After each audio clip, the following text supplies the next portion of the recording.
there, thank you for watching this Smart Snacks and Healthy Vending webinar. This webinar was held live earlier this year, and you will now be viewing the recording of the webinar.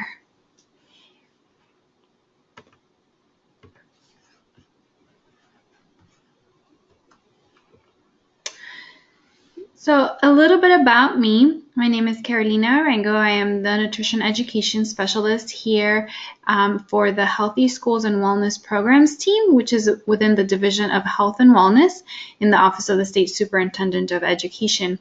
Our team focuses on providing a lot of technical assistance, professional development, and resources for educators in order to improve health education in schools. So here you have my information. If you need to contact me at any moment, I am more than happy to help you and connect with you around nutrition education in your school. In today's webinar, we're going to do an introduction of Smart Snacks. We are going to talk about the importance and how you can determine the snacks that need to be served and whether snacks you're currently serving are compliant. Discuss fundraisers and how you can use the standards and fundraisers and as an educational opportunity. So the Smart Snacks are a result of the Healthy Hunger-Free Kids Act of 2010. This national legislation authorizes funding and sets policy for the United States Department of Agriculture, USDA's core child nutrition programs. Of most relevance to schools would be the National School Lunch and Breakfast programs. This legislation also required that the USDA establish minimum standards for foods sold in schools. The standards are created using the Dietary Guidelines for Americans, which are revised every 5 years by the USDA's Center for Nutrition Policy and Promotion, or CNPP, and the Department of Health and Human Services, Office of Disease Prevention and Health Promotion, or ODPHP. So every 5 years, representatives from the two agencies get together along with experts from across the country to review the latest scientific research and update the dietary guidelines with the goal of promoting healthier Americans. Now note that this states that the USDA must set minimum requirements, meaning each state can actually set requirements above those federal standards. In DC, we have the Healthy Schools Act of 2010, and this act sets additional requirements for schools.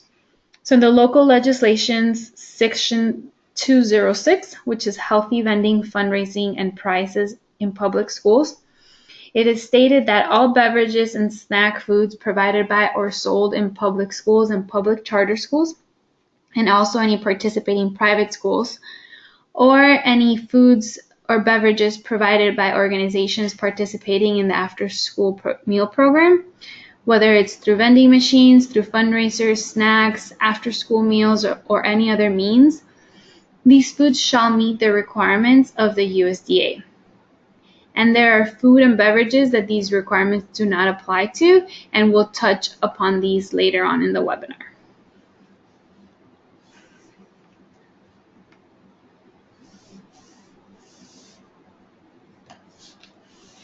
Now, Smart Snacks are often referred to with alternate names as well, and these can sometimes create confusion.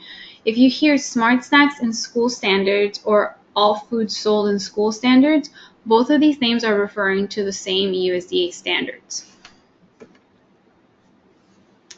Now, exactly what are Smart Snacks? Smart Snacks are science-based nutrition standards for competitive foods. Competitive foods are considered any food or beverage that is sold in school aside from those provided under the child nutrition programs. So any food that's available for sale during the school campus and any food that's available for sale during the school day must meet these Smart Snacks standards. And the school day is defined as midnight before the school day begins until 90 minutes after the school day ends. So note that this extends beyond the federal requirements of 30 minutes after the school day ends. And this is a result of the Healthy Schools Act, which again states 90 minutes after the school day ends. And the school campus is considered any area under jurisdiction of the school which is accessible to students during the school day period. Since a place like a teacher's lounge is not usually accessible to students, any snacks or beverages served there would not be required to meet the standards. However, you may choose to vend healthy snacks there too. And this is, of course, a practice we encourage you to take on, as we want employees to set a good example for students. And we'll talk more about that later on. So more specifically, foods that are sold in vending machines, fundraisers, a la carte lines, snack carts, school stores, or any foods that are served as part of after-school meals or provided as student incentives, prizes, or awards must meet these standards.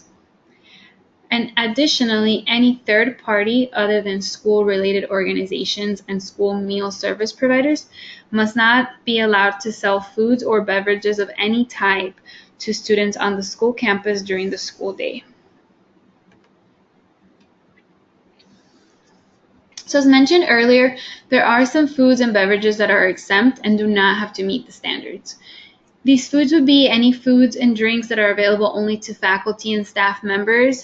Again, we had that example of the teacher's lounge. It's not required that these foods meet the snack standards, but it's recommended. Foods provided at no cost by parents. Any food sold or provided at official after-school events. Any adult education programs, or any food that's not consumed or marketed to students. And so this means that any food that's advertised or marketed in a school through a poster, a book cover, scoreboard, supplies, equipment, or any other means must meet those smart snack standards. And again, even though these exceptions exist, LEAs and schools are welcome to create additional policies to promote healthy eating in their school. We really encourage you to implement this initiative, as it is an opportunity for staff to set the example for the students. We also encourage you to communicate with student parents and guardians so that they understand the importance of healthier snacks, and then that way they'll be more inclined to bring these instead of other more calorie-dense foods like cookies and cupcakes that they may be currently bringing for celebrations. Now, what exactly is the importance of implementing these smart snacks? Smart snacks are part of the whole school, whole community, whole child model. This model was created by the Centers for Disease Control and Prevention in collaboration with other experts. The model emphasizes that our focus should be on the child as we implement a school-wide approach. The model also acknowledges that learning, health, and the school are a part and a reflection of the local community. So in the model, the child is at the center, surrounded by what CDC calls the whole child tenets. And these are in green, and these indicate that the goal is for the child to be healthy, challenged, supported, safe, and engaged.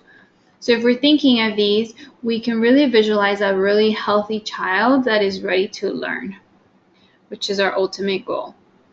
Around the green, you have a white band, and the band emphasizes the alignment, integration, and collaboration that's needed among the school, health, and community sectors so that a child's learning and health can be improved. So this is once again showing that it's not just the school, but there's a variety of sectors that need to come together to make this a reality. And then lastly, you have the community surrounding the entire model. Because the model is trying to show that the school is very often a reflection of the community that it is found in. Now, within that yellow band, you see these blue components. And so you can see that nutrition, environment, and services has been circled, and it also has a red arrow next to it. This is because smart snacks would directly fall under this area. However, they can also be integrated into some of these other components that are necessary to create our whole child. And so when we talked about family engagement and talking to parents so that they're also bringing in healthier snack items, that's a component. when we're talking about employee wellness and providing healthier snacks for the employees so that they can be a role model. That's also a part of this. And then later in the webinar, we can see how you can also use these as a form of nutrition education in the school for students. And specifically here, you can see some direct benefits that have been outlined by USDA. So more than a quarter of kids' calories may come from snacks.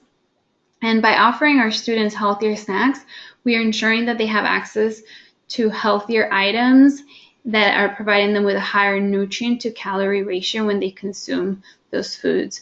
So basically they're getting less calories, contributing to less of a likelihood of them being overweight or obese down the line. And then at the same time, they're consuming more nutrients. And we know that these nutrients are very important for the child to be healthy and ready to learn. Additionally, kids consume more healthy foods and beverages during the school day. So it's really important for us to provide them with these healthier options during the school day, because they may not consume these when they're outside of school and when they're in their home and when they're with their peers. So it's our opportunity to really provide these foods to them. And then ultimately, by doing this, we're helping our students perform better academically. So now we're going to briefly go over what the standards are, and at the end of the webinar we do have a link to a USDA resource that contains all of this information plus some if you need it. So here we have a table that highlights the nutrients that USDA has set standards for. So these include calories, sodium, total fat, saturated fat, trans fat, and sugar. And we know these are the nutrients that we want everyone to consume less amount of, because they can contribute to chronic diseases, obesity, and so we really want to kind of control these as much as possible. So you can also see in the table that they differentiate between snacks and entrees. So entrees apply to those items that are sold a la carte, and it is my understanding that in DC, schools are not currently serving a la carte items, so we're not going to go into detail about this. But if you are currently serving a la carte items or you're considering to do so, you may contact our office at any time and we'll be happy to provide you with technical assistance on how you can do this appropriately while still meeting the Smart Snack standards. So in addition to having those nutrient standards that we just saw, Smart Snacks must meet the following general nutrition standards. So a Smart Snack has to be a grain product that contains at least 50% or more whole grain, or a product that when you look at the ingredient list, the first ingredient is either a whole wheat or a whole grain. The Smart Snacks also can be a product that the first ingredient is a fruit, vegetable, dairy product, or protein food. So milk, yogurt would be an example of a dairy product. Apple, bananas, or any other fruit would be an example of that fruit product. They can also be a combination food, meaning that it contains at least a quarter cup of fruit or vegetable, or a combination of fruit and vegetable. And so here, for example, we have a combination food of a parfait. So the parfait, in this case, would have to contain at least a quarter cup of fruit, and then the first ingredient would be that dairy product. Now, beverages are very important to keep in mind. These are one of the most calorically dense. These are some of the foods that contribute to most calories in our diet, and they also don't contribute a lot to our satiety. So you can end up drinking a lot of calories and still be hungry and still consume a lot of the other foods. So therefore, it's important to have some standards around these. And so acceptable beverages include plain water, so plain water with or without carbonation. They can have as much water as they want. We really encourage you to have clean drinking water for your students. Allow them to have a water bottle with them if possible, and encourage them to hydrate with water. Then milk. We know milk has a lot of calcium, vitamin D, which is important for our students' bones. And then the milk that they consume, it must be either unflavored, low-fat, or fat-free, or they can also consume flavored fat-free milk. Any juice that is consumed must be 100% juice, so no cocktails or other mixes, and the juice can be with or without carbonation. And then on the right here, you have the serving sizes. So for elementary students, it's no more than 8 fluid ounces, and then for middle and high school students, it's no more than 12 fluid ounces.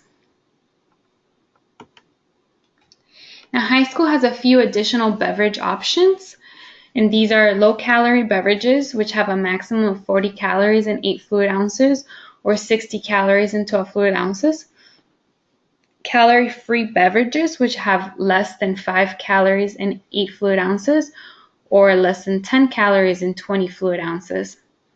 And these beverages can, again, be with or without carbonation, and they can actually be with or without caffeine as well. And any calorie-free flavored water is also allowed. This other table has a list of foods that are exempt from meeting some or all of the nutrient standards. So for instance, that first one is that fresh and frozen fruits and vegetables that have no added ingredients, canned fruits that are packed in 100% juice or light syrup with no added ingredients except water, and canned vegetables that are either low sodium or have no added fat or salt are exempt from all nutrient standards. So thinking back of that table that we saw earlier, where you had the sugar, the saturated fat, the calories as some nutrient standards that were limited, here this group is exempt from all those nutrient standards. Seafood that has no added fat is exempt from the total fat standard. Trail mix of only dried fruits and nuts or seeds that has no added sugars or fat is exempt from the total and saturated fat and sugar standards. And as we're reading through these, we can see, these are healthy foods that, yes, they might have a little bit more fat, they might be a little more high in sugar, but maybe it's natural sugar, maybe it's healthy fat. And so USDA has made sure that we still promote these healthier food items by allowing some exemptions around these.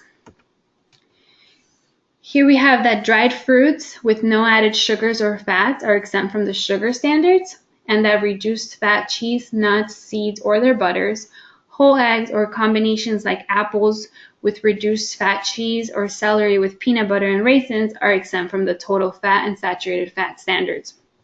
And so celery with peanut butter and raisins, that's a really healthy snack. You're getting some vegetables in, some nuts with protein and healthy fats, and some raisins, which have a lot of nutrients, but the peanut butter can be a little high in fat and the raisins can be a little high in sugar. But because, again, these are nutrient-dense foods that are still going to provide our students with a lot of nutrients, USDA has created some exemptions around these. Now, to determine whether a food meets the standards, you don't have to do it all yourself. The USDA recommends that you use the Alliance for a Healthier Generations resources. And so they do have 2 resources that are very useful. The first one is the products section of the Smart Food Planner. And so you can use this list first if you have a specific product in mind that you're going to purchase. You can just search, let's say you're looking for an applesauce, you would just search that and it's going to give you a list. And we're going to actually go to the website now.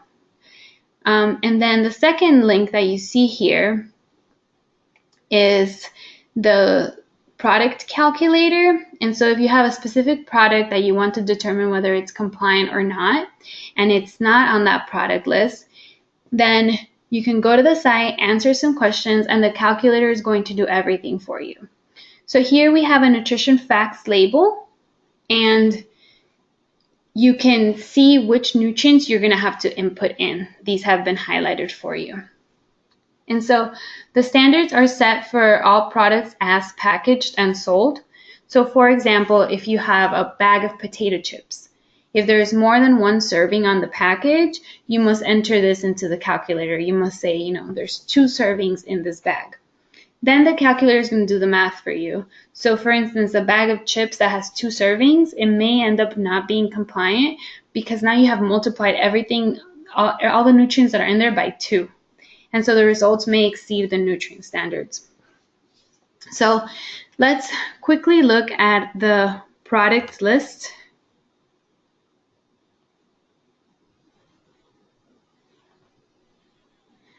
So here you are,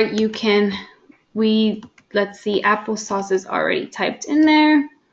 So we'll do a search and you're going to get a list of applesauces. You can see these are Smart Snacks compliance. And so if you already have one in mind, you can, or if you're looking for an applesauce, but you don't know which one, you can already go here and see several that have been approved. And then if you have one, again, that you have a specific product in mind, but you want to make sure it's compliant, then you would go here to the calculator. And so you would check on snack, if this is going to be a snack. Do you want to write the first ingredient of your product? And so we're going to use the example on the label for the popcorn that was on the slide. And the first ingredient for that will be whole grain. And then here, everything that was highlighted, you will just enter in. So in this case, the serving size is 30 grams. The servings per container are 1. There's 1 serving. There are 140 calories in that 1 serving. There are 4 grams of fat, 0 grams of saturated, 0 grams of trans, and then there's 170 milligrams of sodium and 8 grams of sugar. And so you would hit next. And right here, it tells you the product is compliance. So you know that this 1 bag at 30 grams, 1 serving, it is a Smart Snack compliant. Now, this nutrition fact label that is here on this webinar, this is the older nutrition fact label. So right now, all products should be transferring to the new nutrition fact label, and that's going to take some time for everyone to do it. Most products still have this old label, but you're going to start seeing that there's going to be a new label coming up, and you'll still be looking for the same nutrients but the layout might be a little bit different. Just wanted to point that out. And then this last resource here is the SuperTracker. And this is if you have a product that doesn't actually have a label, you wouldn't really know what to input into that calculator. So you can come here and actually just write everything.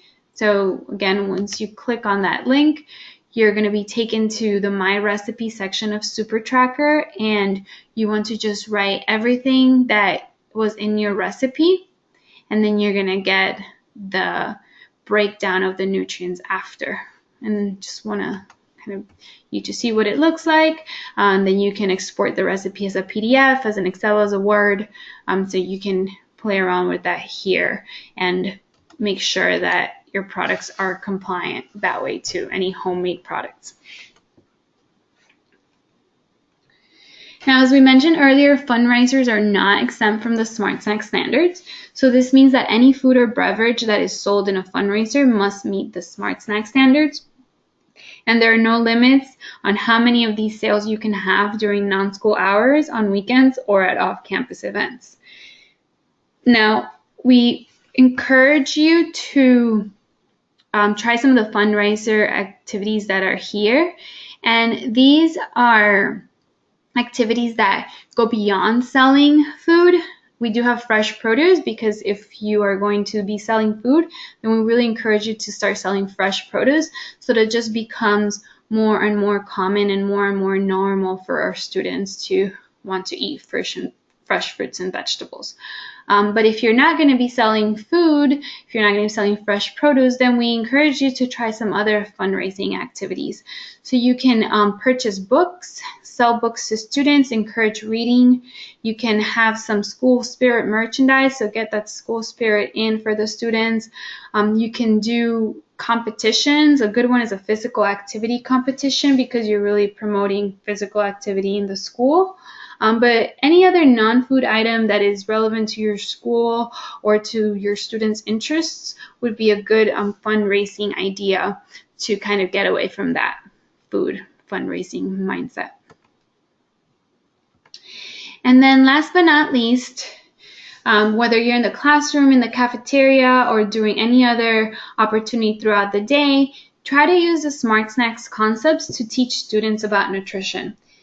So this is not going to just help students to learn new concepts, but they will also understand some of the reasons why snack standards have changed and how these were changed to actually benefit them. So this is in return going to make them more likely to accept and embrace the changes. So you can incorporate some of the concepts in the classroom in a math class, for example. You can use a nutrition food label to calculate the nutritional differences between snacks before and after the Smart Snack requirements and discuss some of the differences and then tie these to their health. And then if you're in health class or you're in science class, you can teach students about some of the exemptions and explain why these nutrients were exempt. So for example, you can talk about the fat that is in nuts and why they created some exemptions around nut fat, and talk about saturated versus unsaturated fats and their functions in the body. If you're with younger students, you can teach them about the food groups and talk about how the food groups relate to Smart Snacks. So maybe talk about whole grains when you're teaching them about refined versus whole grains, and talk about how Smart Snack products have to have that whole grain component. Around the school, you can display infographics that illustrate positive changes implemented by Smart Snacks. And so the idea here is that the more often that we repeat our message, the more likely they are to retain the information. So the infographics can be anywhere on the cafeteria. You can put them, close to the vending machines at the school store or anywhere else that Smart Snacks are sold. This is a good reminder to have to the students. And then, as mentioned earlier, involving the parents is really important. So share resources with them. You want them to also be able to implement these at home in the snacks they're serving the kids at home and in the snacks they're providing the kids to take to school.